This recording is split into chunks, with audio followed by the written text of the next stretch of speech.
What's up, y'all? Alex is here. Here are my new comic books I picked up for 8/28/24. Starting off with the second issue of NYX, published by Marvel. First issue was okay.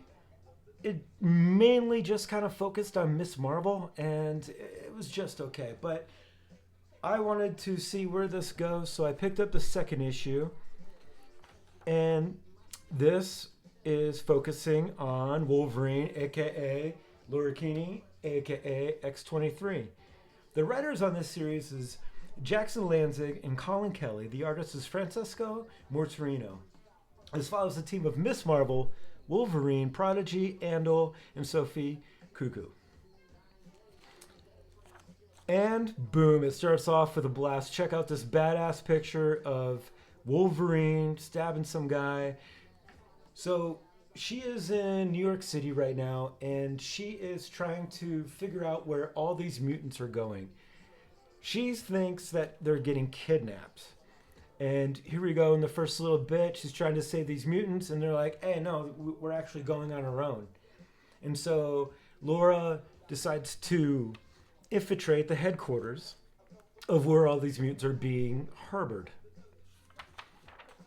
She meets this mutant named Local, who's kind of like in charge of the mutants in this new spot. And he's like, hey, you know what? You do all these tasks for me, with me. And if you complete all these tasks, I will let you meet our boss. So I really enjoy the art on this. She's knocking out all these tasks. Some great action sequences, and boom, she gets to meet the boss. There's a twist to who the boss is, and I am not going to tell you anything further than that, other than this issue did not disappoint. And it looks like issue 3 is going to focus on Andal. So it looks like every single issue is going to focus on each mutant. And so, you know what? I really enjoyed this issue, and I want to see where it goes. The next book I picked up is X-Men. Check out this beautiful cover by J. Scott Campbell. This is issue 3, published by Marvel. And this is written by Jed MacKay. Penciler is Ryan Stegman. This follows the team of Cyclops, Beast, Magneto, Cyclops, Kid Omega, Temper, Magic, and Juggernaut. So with this series, the X-Men team are using Cerebral to find new mutants to kind of build up the new mutant society after Kuroka and all of that.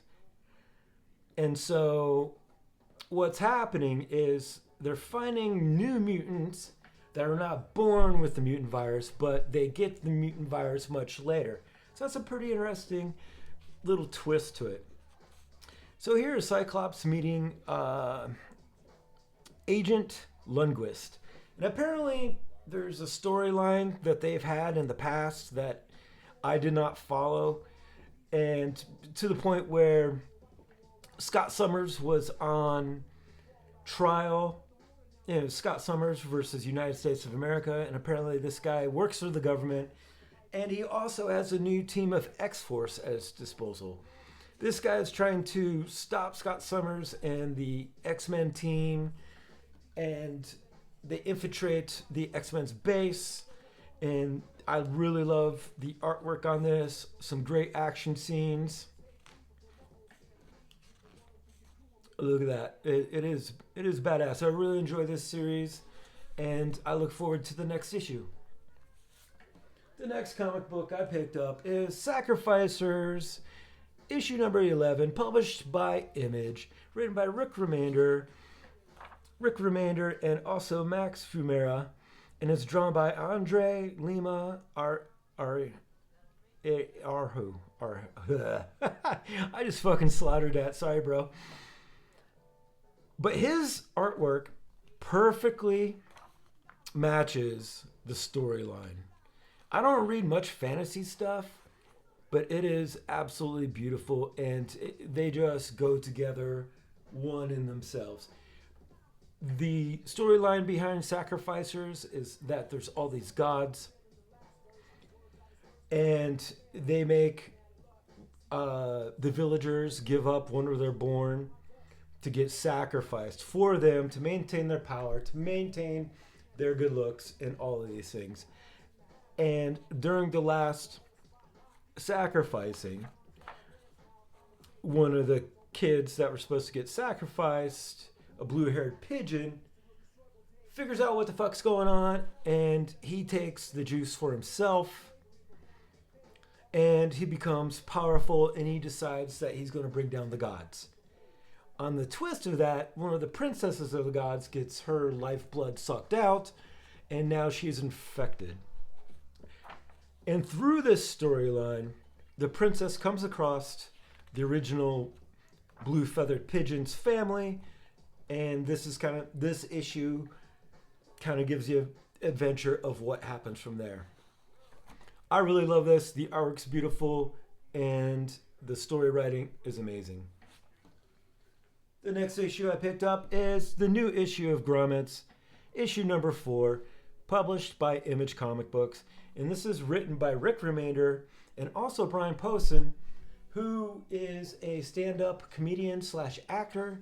And a little side note, he actually he had a small role in Rick Remender's Deadly Class TV show. If you've been watching this, there's so many great things I can say about Grommets. It's beautifully drawn by Brett Parson, and it takes place in the 80s. And in this issue, the main character, also named Rick, is getting ready for a party at his friend's house. And his dad shows up and he said, "Let's have a talk. I know we just moved to California, you just made all these friends, but guess what? We're moving to Arizona." And Rick is pissed. But he ends up hanging out with his buddies, and they get to the party, and they decide to have a little bit of a movie night with their buddies and their friends, and they watch the classic Escape from New York, Snake fucking Plissken. This issue's awesome. It's fun. It's a throwback to the 80s of my youth and having house parties and dealing with parents. It's great. I recommend this.